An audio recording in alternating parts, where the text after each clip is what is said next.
Hello, it's the Mighty Marvel Show, or rather, Yo Joe, it's the Mighty Marvel Show. I might say that a lot. Today that will get annoying, so I'll try not to. Thank you. So, I'm Paul, it's my Marvel Show, but today I'm handing over to myself to talk about G.I. Joe, particularly shameless excuse to talk about G.I. Joe classified figures from Hasbro. I'm a huge G.I. Joe fan. Started with the comics and the toys, so 1982. Little 10-year-old Paul, that's how old I am. Little 10-year-old Paul was a big fan of the comics. In the UK, we had Action Force, and they were serialized versions of the American version of G.I. Joe comics, which is written by Larry Hama. We had serialized versions of that, and they take the first 10 pages every issue in the UK. And then when you get a British based story with British writers and British artists that would add extra stories to it, and then we would do some point 0.5 stories throughout it as well. So it's a comic book run based on the toys, of which I love the toys, little 4-inch figures, which are amazing. They were amazing figures as a kid. When I was a kid, it wasn't until 1984 that we started getting the Secret Wars figures. They were the first sort of Marvel superhero toys of my generation that you could get. And whilst I love them, they were only 8 initially. They weren't the best articulated for anyone who knows that got those ones.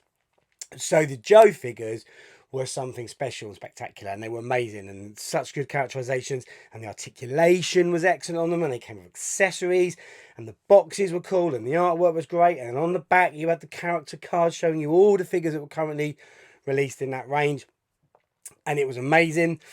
And I could afford them with my pocket money and my paper round, so it was great. So big Joe fan, only superseded by my love for Marvel. So I collected as many of the G.I. Joe figures as I could as a kid, and I read the comics right the way through. There were 155 issues under Marvel Comics with G.I. Joe. That's my reason for talking about Joe today. From 1982 to 1994. So 12 years worth of comics there, 155 issues. With Larry Hama predominantly the writer on almost all of those ones. And I mean, they were great comics because they had excellent characters, you know, Cobra, colourful and loud, and you know, great costumes. And then you had the military side of it, the Joes with cool code names, and then you had the ninjas with Storm Shadow and Snake Eyes, and then Zartan, and then Jinx coming later. And you had some really great storytelling in it, some real complex threads running through, really character driven, obviously setting, you know, the battle between Cobra as a terrorist organization on the rise, and the Joes were a specialized military unit, you know, under the US government, but obviously with a wider remit globally for that charge with tackling the threat of Cobra.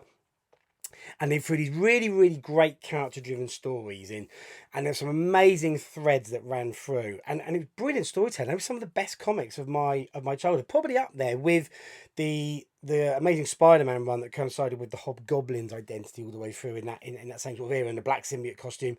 They're probably my 2 favourite comic book runs ever, to be honest. They were brilliant. I just love getting the Joe's comic. Eventually in the UK, as we got a bit more discerning, a bit more intelligent, and a bit more clever with our ability to access American comics, you didn't just have to go to a specialist bookstore to get them, is we got the Joe's version G.I. Joe, and then our Action Force sort of disappeared comic and changed to G.I. Joe.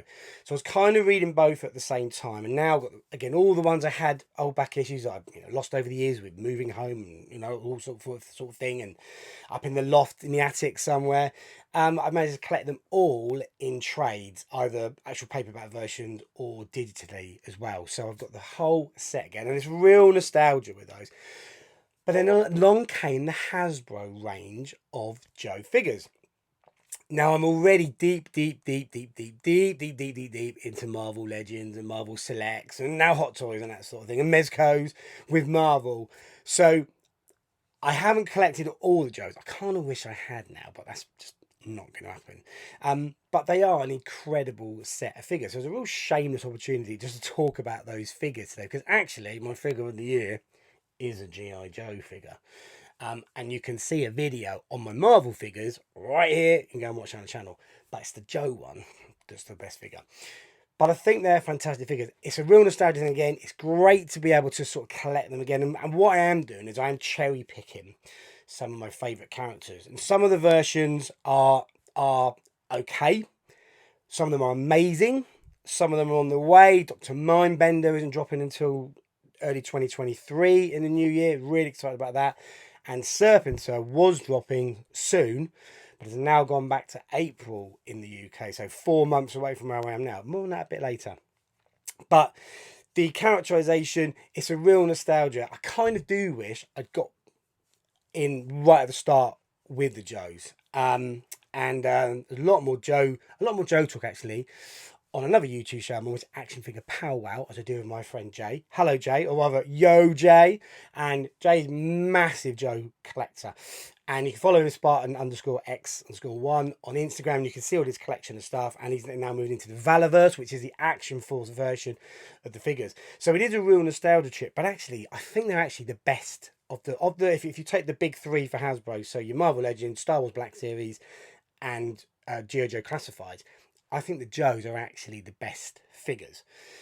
And I'm able to combine my love of the nostalgia for the comics with the new figures and cherry pick some of the ones out there. Now some examples are not the best looking figures. See him here. Is Firefly, the Cobra Saboteur. I don't like this vest thing that he's got on in. They've done that with a couple of figures. Similarly with Beachhead, also one of my favourite Joe characters. This vest thing. So it's not the best thing. They did go through this crazy thing when they first came out of putting shin guards on them. They can see with Major Blood here as well, rather than the actual boots. But then now they seem to have moved away from that. And it is the detail. It's not only the articulation and the look of these figures, but the detail on the Joe figures is what I think makes them look so great. The combat fatigues is really detailed. You know, it's like the creases in the legs. They look genuine and authentic. Accessories are amazing. The boots, now the details of the boots. Now I did a comparison with the Marvel Legend. There he is, right behind me there. The Blue Marvel, Adam Bashir Marvel Legend. That's as good as any Joe. That's one of my figures of the year for 2022 from Marvel Legend. But that's because a lot of it, I think, is similar to what a Joe figure looks like. The boots detail is great. The combat detail looks great. Waist jacket looks great. It's obviously a very superhero thing, but that could easily be a Joe. Could easily fit in the Joes. Certainly a bit later on down the line when you've got some very weird ones in there as well. So I just slaughter anyone.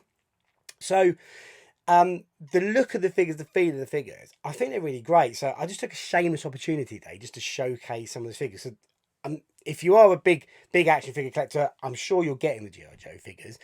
But if you're not, I just want to take a little chance and a little bit of history in terms of how Joe evolved through Marvel Comics. They had the license, and it was a comic series based on the toys, much like Transformers of the same era. And it was the toys that drove the comics. So you saw over the years, similar Transformers, you saw over the years as new waves of figures were introduced. So those figures would start to take prominence in the comic books, and you saw the series change. But I don't think you lost the intricate threads of the comic series. My only slight criticism is in those late 80s of the issues and moving into the hundreds, it got a lot heavily ninja based, which was fine. But it kind of took away from the main thread of the actual Joe, Joe's versus Cobra, that sort of military style to it.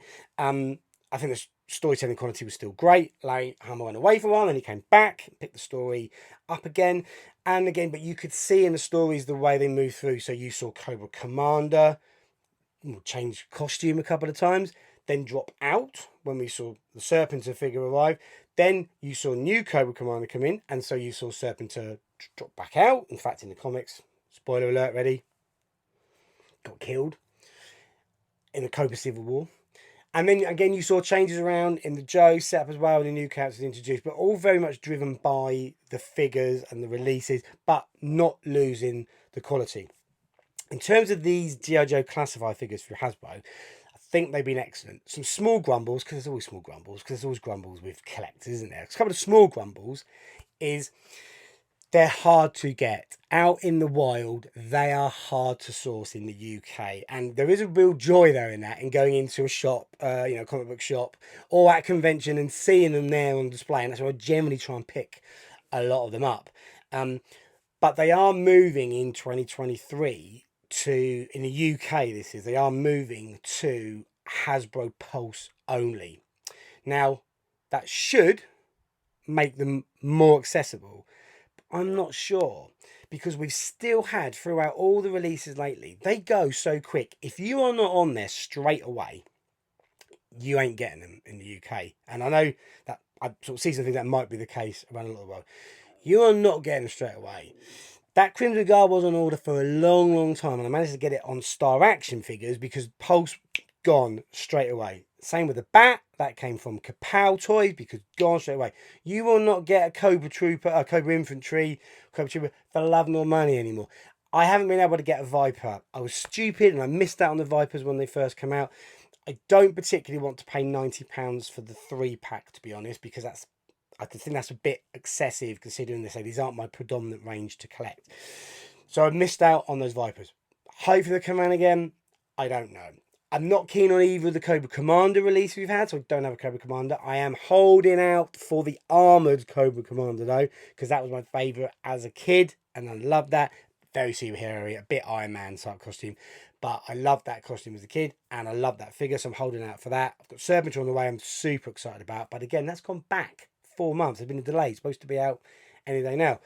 Don't know why. Nothing to do about it. It's a Hasbro thing. Can't get it from somewhere else. And absolutely sold out everywhere. So who knows? Should a pre-order sell out? Don't know. Different conversation. And we probably had that one in the past. Anyway. So I am still select what I get. I do hope that I can act quickly and get them. But certain figures are just really hard to track down. So I'm kind of thinking my strategy going forward will be, I've got a list of who I want, who's left. You know, the big ones on there are Cobra, the Armour Cobra Commander, Serpentor's on his way, Dr. Mindbender's on his way. I really want a Tunnel Rat, because I love Tunnel Rat as a character. So I'm really excited about that. I quite like Blowtorch as a character, just because it's like such a random coloured, you know, bright red and yellow costume. So I do quite like that. So I'll be quite excited to get that. And then there'll be some other weird and wonderful ones. Budo was quite a weird samurai one as well. I quite like that as a kid as well. A bit random, but I quite like Budo. So there are a few other ones I'm quite excited to get. And I'll keep an eye on those ones as they come out. And that is pretty much what I tend to do with the Joes going forward now. It's going to be very select. I will probably come back and revisit them on the channel as a shameless excuse, just because it's a good excuse to talk about toys. And who doesn't love talking about toys? But ultimately, I mean, in terms of showcasing for today, and we are at the end of 2022, and I have done my video on my Marvel Legends figures of 2022, but my actual 6-inch figure of the year, my actual total overall best figure of the year, is that dude there. Is Storm Shadow. That is the best action figure of the year. It's amazing. And again, that's a real nostalgia about Storm Shadow as a kid. He was the coolest character. And he turns out, spoiler alert, ready? He wasn't all about Cobra. It was a secret mission to uncover the true identity of his uncle's killer. So, again, interweaving the stories. Clever work, Larry Hama. So, but he's the best figure. He's the greatest figure of the year. Absolutely love him. He's fantastic. Probably closely followed by Crocmaster up there as well. So, all about the Joes. Yo Joe. I won't do it again. I might. That's a little look at the figures. I'd be interested to know, do you collect the Joes as well? Did you read the comics back in the day? What do you think? Are you still reading them now? Well, they've moved to other publishers.